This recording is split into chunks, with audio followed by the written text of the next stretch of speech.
आज हम हिंदू की जीवन मरण की बात कर रहे हैं। जी। ये देश बचेगा कि नहीं बचेगा, ये संस्कृति बचेगी कि नहीं बचेगी, जिस जीवन पद्धति में हम रह रहे हैं ये बचेगा, ये हमारे अस्तित्व की लड़ाई है। ये किसी विचारधारा, किसी आर्थिक प्राथमिकता, किसी राजनीतिक परिदृश्य में ऐसा हो या वैसा हो उसका द्वंद्व नहीं है। हम बचेंगे कि नहीं बचेंगे, ये देश बचेगा कि नहीं बचेगा, ये उसका द्वंद्व है।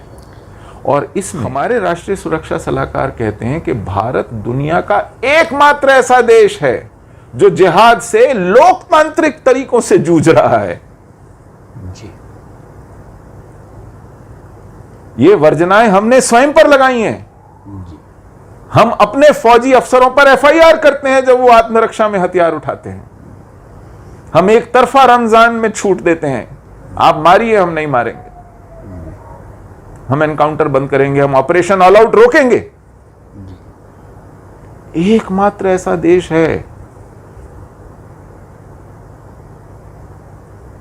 माथा नहीं ठनकता हमारा। हमको दुनिया से चेतावनी मिल रही है, हमको अपने राष्ट्रीय सुरक्षा सलाहकारों से चेतावनी मिल रही है। उन छोटे मोटे मुद्दों की बात होती तो हम इसके साथ जी भी जाते। जी। अगर ये तय करना होता कि भाई इस देश में बुलेट ट्रेन चलेगी जो 350 किलोमीटर पर आवर की स्पीड से चलेगी, या इलेक्ट्रिक ट्रेन चलेगी जो 150 पे ही चल जाए लेकिन पूरे देश में ढंग से चले, तो हम कहते चलो प्राथमिकताओं का ये एक संघर्ष है। इस देश में गाड़ियां पेट्रोल से चलेंगी या डीजल से चलेंगी, पेट्रोल पर टैक्स 80% होगा या 50% होगा या 200% होगा, तो समझ सकते थे कि चलिए ये सत्ताएं और सत्ताधीश हैं, उनकी नीतियां और उनके बजट का संघर्ष। जी। आज हम हिंदू की जीवन मरण की बात कर रहे हैं। जी। ये देश बचेगा कि नहीं बचेगा, ये संस्कृति बचेगी कि नहीं बचेगी, जिस जीवन पद्धति में हम रह रहे हैं ये बचेगा, ये हमारे अस्तित्व की लड़ाई है। ये किसी विचारधारा, किसी आर्थिक प्राथमिकता, किसी राजनीतिक परिदृश्य में ऐसा हो या वैसा हो उसका द्वंद्व नहीं है। हम बचेंगे कि नहीं बचेंगे, ये देश बचेगा कि नहीं बचेगा, ये उसका द्वंद्व है। और इसमें दुश्मन तो सामने साफ खड़ा दिखाई पड़ता है और उसने कोई कोर कसर नहीं छोड़ी है अपनी ध्येय को, अपने लक्ष्य को साफ साफ बताने में।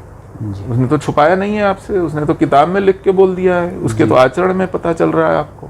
जी। वो तो आए दिन आपके ऊपर ये ऐलान करता है। जी। अभी उसने तमिलनाडु के गांव से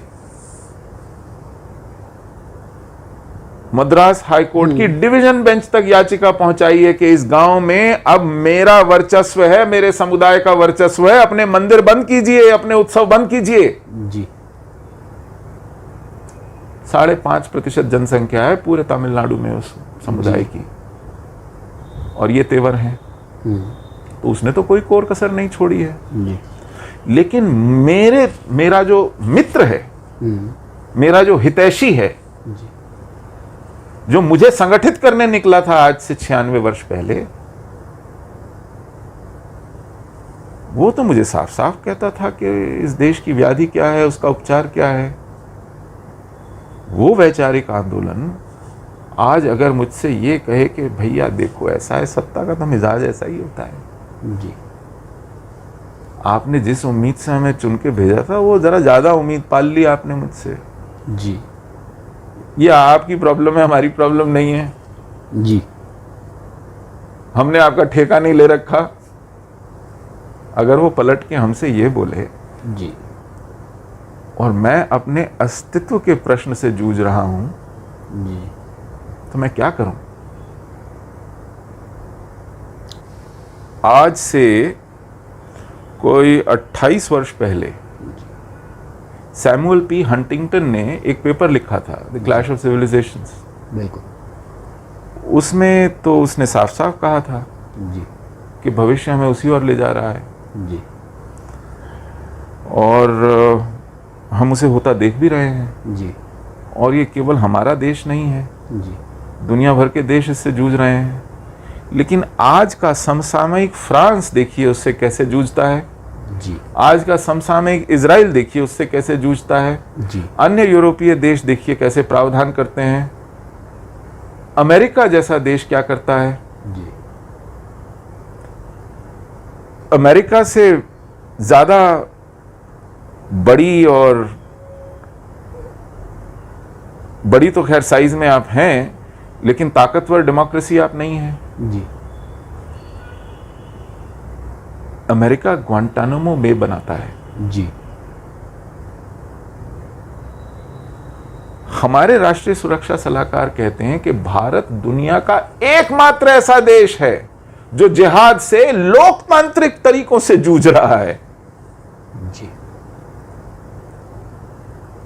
ये वर्जनाएं हमने स्वयं पर लगाई हैं। जी हम अपने फौजी अफसरों पर एफआईआर करते हैं जब वो आत्मरक्षा में हथियार उठाते हैं। हम एक तरफा रमजान में छूट देते हैं, आप मारिए हम नहीं मारेंगे, हम एनकाउंटर बंद करेंगे, हम ऑपरेशन ऑल आउट रोकेंगे। एकमात्र ऐसा देश है। माथा नहीं ठनकता हमारा। हमको दुनिया से चेतावनी मिल रही है, हमको अपने राष्ट्रीय सुरक्षा सलाहकारों से चेतावनी मिल रही है।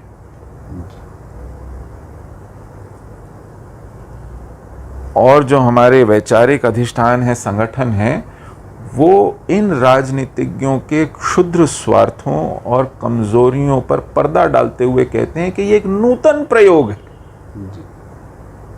ये एक नूतन प्रयोग है। ये शब्दावली मेरी नहीं है, ये जिनके मुखारविंद से ये पुष्प बरसे हैं, ये उनसे बिल्कुल अक्षरशः उठाई है कि नूतन प्रयोग है। नूतन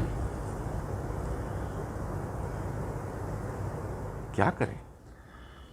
तो यदि कश्मीर में सर्जरी की है आपने 5 अगस्त को, और वहां पर उस बीमार राज्य को ठीक करने की दिशा में हम आगे बढ़ रहे हैं, तो इन बीमारियों के सहारे हम ठीक करेंगे। बिल्कुल, बड़ा दुर्भाग्यपूर्ण। और ऐसे वायरसेस को हमारे प्रधानमंत्री और गृह मंत्री आशीर्वाद देंगे और उसके फोटो दुनिया भर में बंटवाएंगे, अपनी क्रेडिबिलिटी दांव पर लगाकर इनको लेजिटिमेसी देंगे। इस तरह के प्रश्न उठना शुरू होते हैं। बिल्कुल। तो ये एक दूसरा पक्ष मैंने आपके सामने रखा। तीसरा पक्ष, कश्मीर में जो नेता, राजनीतिक दलों के सरबराह ये कहते फिरते थे और कहते नहीं थकते थे कि यदि 370 को छुआ तो आग लग जाएगी, बिल्कुल, खून की नदियां बह जाएंगी। नेशनल कॉन्फ्रेंस तो कहती थी कि फिर तो कश्मीर का विलय जो भारत के साथ हुआ है खत्म हो जाएगा, वही रद्द हो जाएगा, बिल्कुल, हम आजाद हो जाएंगे। ऐसे नेताओं को एक आवश्यकता के तहत शांति और व्यवस्था बनाए रखने की जो एक आवश्यकता किसी भी राज्य सरकार व्यवस्था की होती है, उसके तहत हिंसा की आशंका टालने के लिए नजरबंद रखा गया था।